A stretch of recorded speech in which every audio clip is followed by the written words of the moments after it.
어머, 야. 어머, 세상에. 우리 집보다 좋다. 거의 요즘 호텔 수준인데. 야.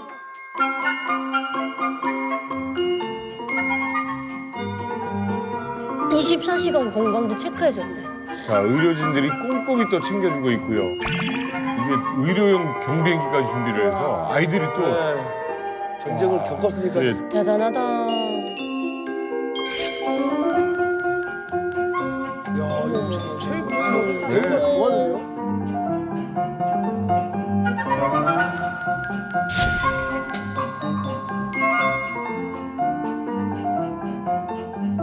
어유 아이들 어머, 살짝 포동포동한 봐. 거. 진짜. 잘 먹게 생겼다. В доброзитях 5 пъти на ден се храниха деца. Въпреки това, нали Големи сте... с гумени обувчички, те бяха с кожени обувки. Да, обаче това...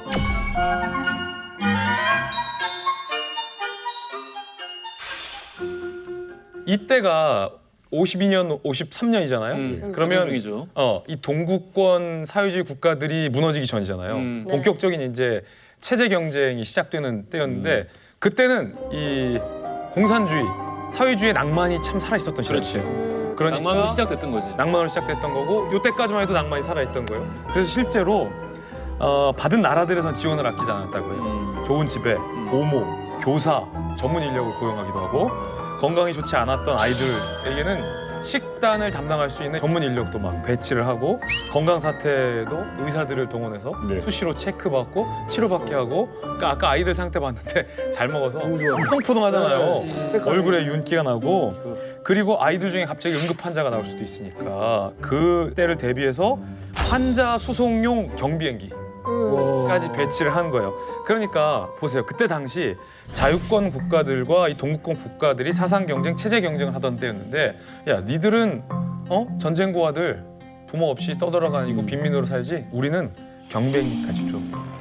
이런 것도 사실은 뽐낼 수 있는 거죠. 우리 제가 다니던 학교 이름이 원래는 평양 외국어 유자녀 학원인데 우리 착 1학년 들어갔을 때 선배들이 6학년, 7학년 선배들이 루마니아 김일성 학원에서 공부하던 친구들이야. 그러니까 우리 선배들이 다 루마니아에서 오고 벌가리아에서 오고 폴란드에서 오고 그런 애들을 이 전쟁과들 가지고 데리고 들어와서 남포 유자녀학원, 해주 유자녀학원, 뭐 만경대 유자녀학원 이렇게 다 넣었는데 솔직히 혁명학원이면 우리 그때 괜찮게 잘 먹었거든요. 일주일에 한 번씩 간식도 주고. 근데 거기 들어가는데 우리가 못 보던 이야기를 하는 거야. 우리는 그때 솔직히 잘 먹긴 했어도 북한째를 먹었지 우유나 바다는 본 적이 없어. 바다. 근데 우유 먹고 버터 해주세요, 버터. 예. 바다는 러시아. 아직도 그 과자 이름 바다 먹고 소시지 먹었다는데 소시지는 뭐 어떻게 생긴 거야? 다들 집체 생활하면 배고프잖아요. 그러니까 먹는 소리가 그렇게 인기가 있어. 그렇죠. 아침에 선생님이 와서 하얀 빵에다가 우유에다가 뭐 이렇게 줬다 그러면 귀가 이만해서 듣는 거야. 그러니까 근데 어쨌든 보면 다 포동포동해요. 그러니까. 이 여기서 우유 보니까. 빛깔 바다 빛깔이 나는 거야 얼굴에. 진짜. 우유 빛깔. 그러니까 방학 때 사주 해외 연수, 어학 연수 갔다 온 아이들만 해도 그 기억 가지고 평생 얘기하거든요. 그 아이들한테는 얼마나 그랬겠어요, 그 당시에. 뭐 가서 기숙사에서 우린 4명이 한 방에서 잤는데 2명에서 한 방씩 자고 뭐 위생 선생님도 계시고 그리고 영양사 선생님도 계시고 우리한테 루마니아어를 배워주시고 뭐 불어를 가르쳐주고 그러면서 그게 너무 신기한 거야 정말. 그러니까 전쟁 고아들을 정말 수령님께서 잘 보살피셨네. 그렇게 처음엔 그때 많이 그렇게 생각을 했어요. 그러니까 북한에서도 선전하는 게 전쟁 때 남조선에서는 고아들을 다 길바닥에 팽개쳐 버렸지만 우리는 길바닥에 지나가면서 한 명을 구호를 반명하면 우리가 따뜻이 해서 외국에 따뜻이 보내줘서 교육을 시켰다. 이게 사회주의 자본주의 경쟁 체제에 굉장히 이용이 된 거예요. 그러겠죠.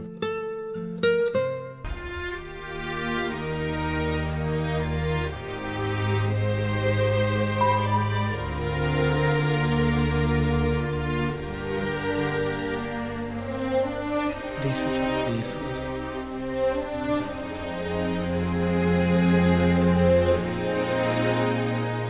잊지 않겠습니다. 59년.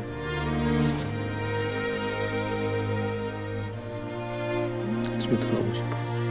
그래서 원래 저 영화 처음의 제목이 두 개의 고향이었어요. 그랬을 것 같아요. 두 개의 고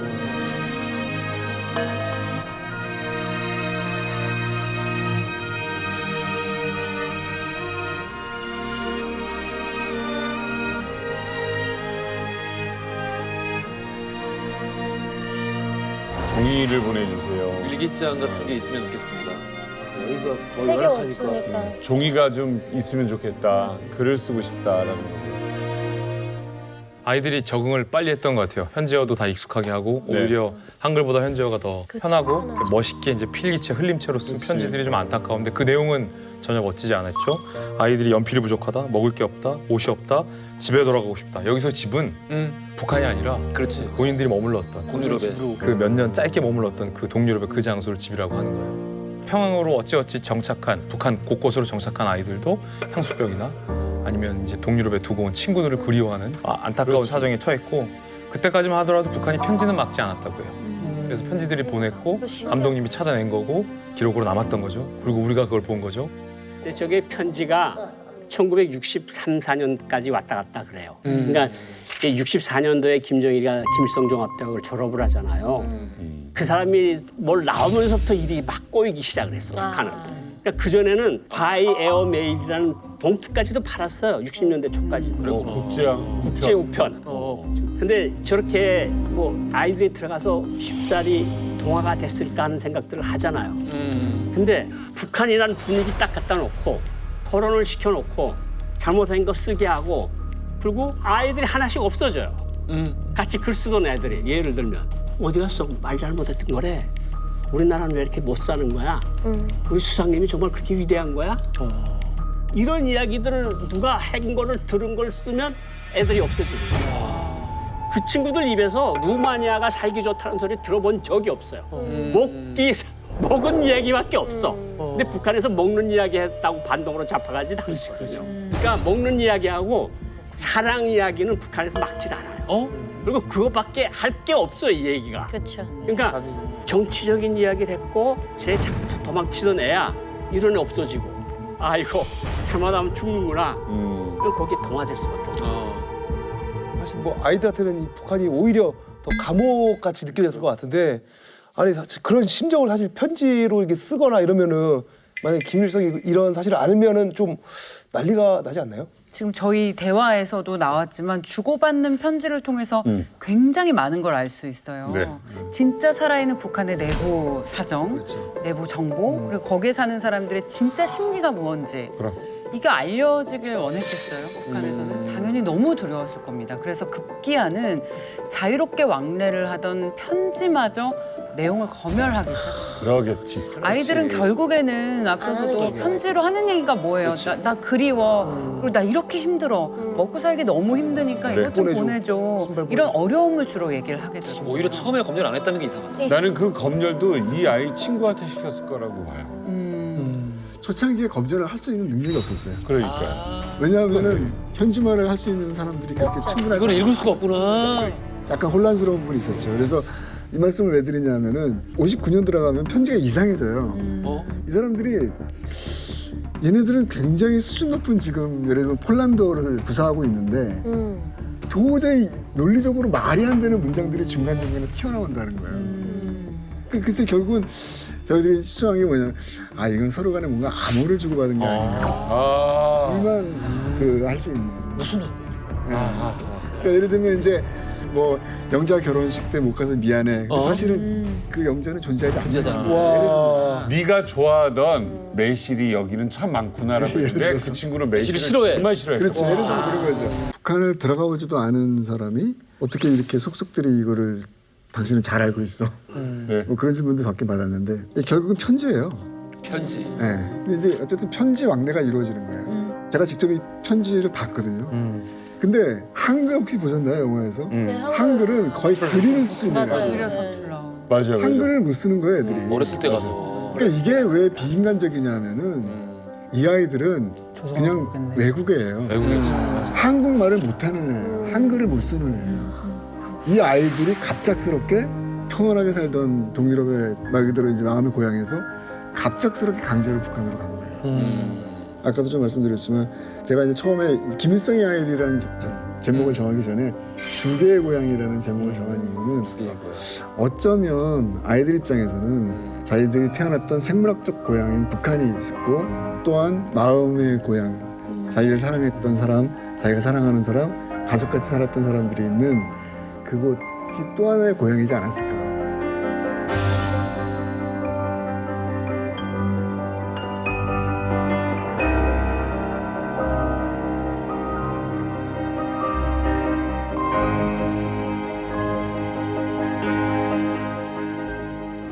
Мила приятелко, нямала съм възможност да контактувам след нашата раздяла, но има моменти, когато съм просто очарована и с радост се спомням за нашето прекрасно съвместно детство.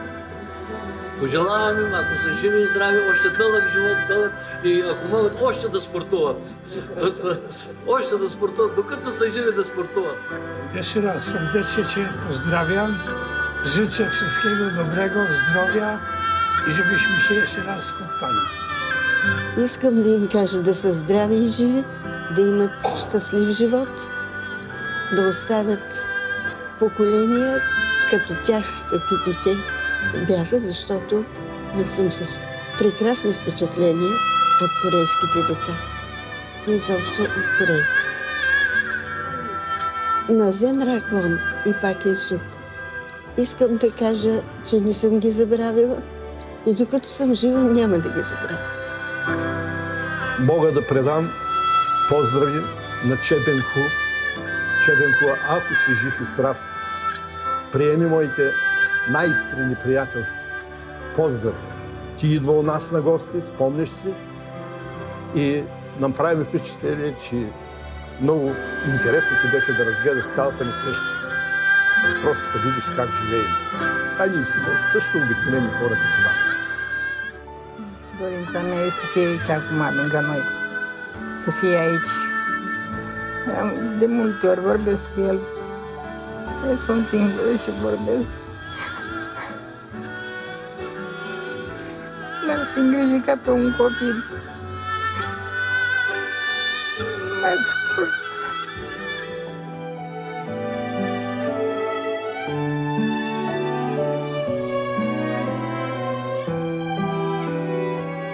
Și mama, care toată viața s-a gândit la tine, de asemenea continuă să lupte, să rezolve această situație și speră într-o revedere cât mai rapidă. Dragă tată, deci dacă se poate face ceva din partea noastră și putem influența cu ceva o revedere cât mai rapidă, vom face tot posibil.